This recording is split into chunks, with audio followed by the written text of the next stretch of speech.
Hi, everybody. Mrs. Griffin here. I'd like to talk to you about The Westing Game. That's the book that I sent home with you on Friday, March 13th. I hope you're enjoying it. I read this book several years ago, and I've always wanted to teach it at St. Patrick's School, but I haven't had the opportunity. I'm glad we have the opportunity now to read this. It's kind of a cool mystery, so I thought you would enjoy it. Our talk today is going to be about mysteries and how this book is like other mysteries you've read and how it's different from some of the other mysteries. I'd like you to simply sit back and listen, take some notes if you feel they're important. I would be happy to send this PowerPoint to you if you feel you'd like to look at it again. But for now, I just want you to sit and listen to what we have to say about this book. The first thing to note about The Westing Game is that it is a mystery. There is a mysterious death. Sam Westing is dead, but was he murdered? We don't really know. We just know he's dead. We know that when Turtle went into the house on a dare, into the mansion on a dare, she found the dead body. We're assuming he's dead because he was in the coffin. And when he was in the coffin, he was dressed like Uncle Sam. Get it? Uncle Sam. Anyhow, his name is Sam. So there is definitely a mystery, and we need to find out who killed him, why, and perhaps even how he died.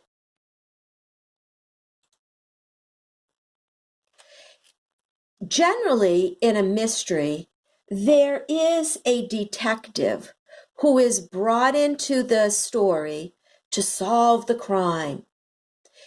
He or she is there to talk to people, look at the evidence, and figure out what happened. Not so in the Westing Game. There is no one detective. In fact, there are 16 detectives. One of the 16 people has to figure out what happened to Sam Westing. Now, what's also different about this story is if we think of something like Nancy Drew. Nancy Drew comes upon a mystery, and she and her friends figure out what happened. Nancy does it because it's the right thing to do. Some detective stories are policemen, and they do it because it's their job.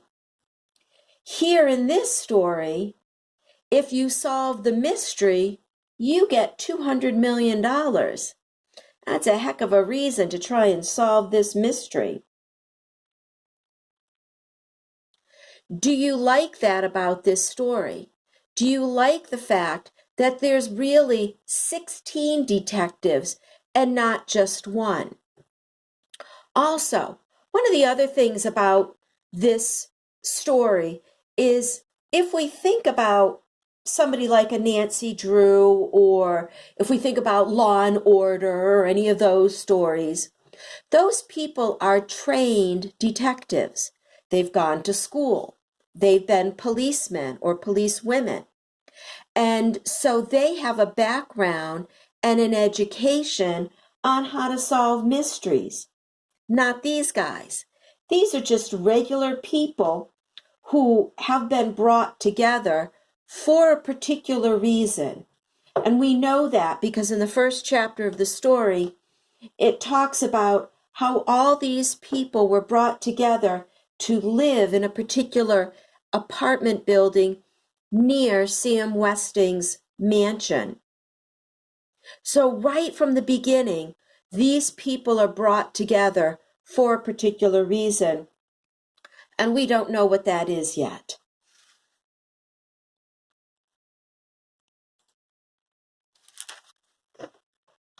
I made myself a cup of tea before I started, so I'm going to take a drink.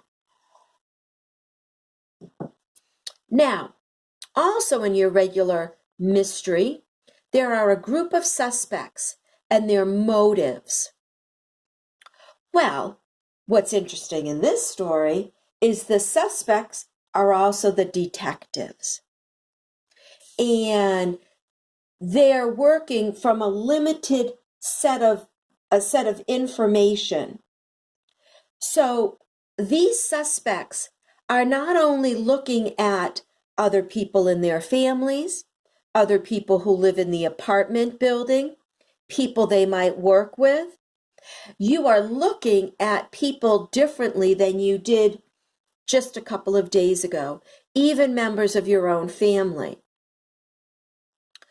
Do you see how this is different from having one central person looking at this problem? There's no one central detective. There are a group of people.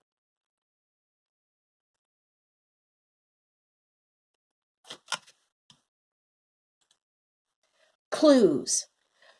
Well, right from the start, Sam Westing and his lawyer have made sure that there are clues available to each of the partners that are working on this. In other mysteries that we've read, you've had to keep track of the clues, as you do here as well. I'm wondering if you are trying to keep track of them. These clues are different also from other stories in that oftentimes Nancy Drew would have to figure out what the clues were. Here, the partners are given 4 clues. Now, they need to maybe try and find the clues from the other groups of suspects / detectives, but they do have their own to start with. How are you keeping track of the clues, or are you keeping track? Hidden evidence. Is there any hidden evidence in this story so far? I have to tell you, as I was putting my notes together for this, it's even different from yesterday when I did the PowerPoint. I look at somebody like the judge, and she is going after hidden evidence. She's doing some background research. If you haven't gotten to that part of the story, I'm not going to say much more, but she seems to be doing some more investigation. And I wonder if that's because she's a judge and she understands the importance of getting more information for this story. Also, we think about Chris, who with his binoculars and his background information of knowing what happened or that there was somebody else up in the mansion. So he has some evidence that other people do not have. Suspense. I'm not sure that this story is very suspenseful. Not like a Stephen King novel where you're scared what's going to happen. But it certainly keeps me interested because it's written in such a different manner than other mystery books that I have read. Do I worry for the characters? Well, I'll tell you, up until, earlier today when I was reading the story, I didn't feel all that worried about the characters. But now a few things have happened in people's kitchens, and that's all I'm going to say, that there could be some people who are injured in this whole thing. Which also, I'm not going to go there yet. I'm going to wait. Let's see, what's my next one? Foreshadowing. Hints of what might happen. Well, we've dealt with foreshadowing before in some of our other stories we have read. I think that we will be more attuned to foreshadowing at the end of the book, but we're trying to pay attention to it now. Do we have any hints of what's going to happen? Oh, I think that might be it. So now here's my other question, and I'm going to go backwards here to suspense, clues, suspects and their motives. At whatever point you are in this book, are you liking any of the characters? There's 16 people involved. Do you like one character over another?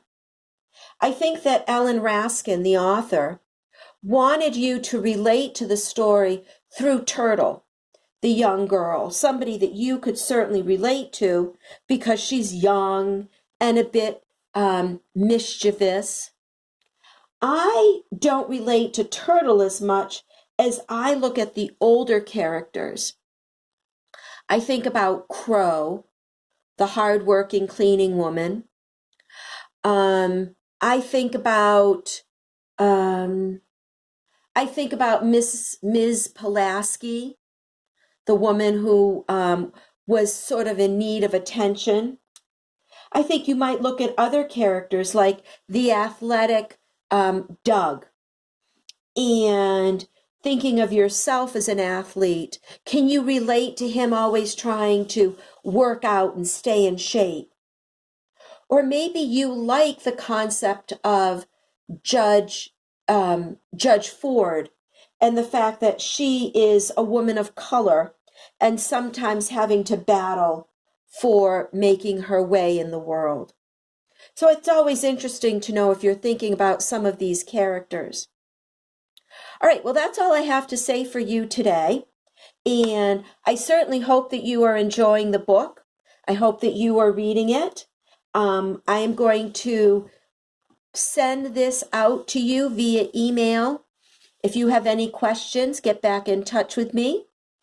I will have more things for you to do in the packet on Monday. All right, thanks everybody, and I hope to hear from you soon.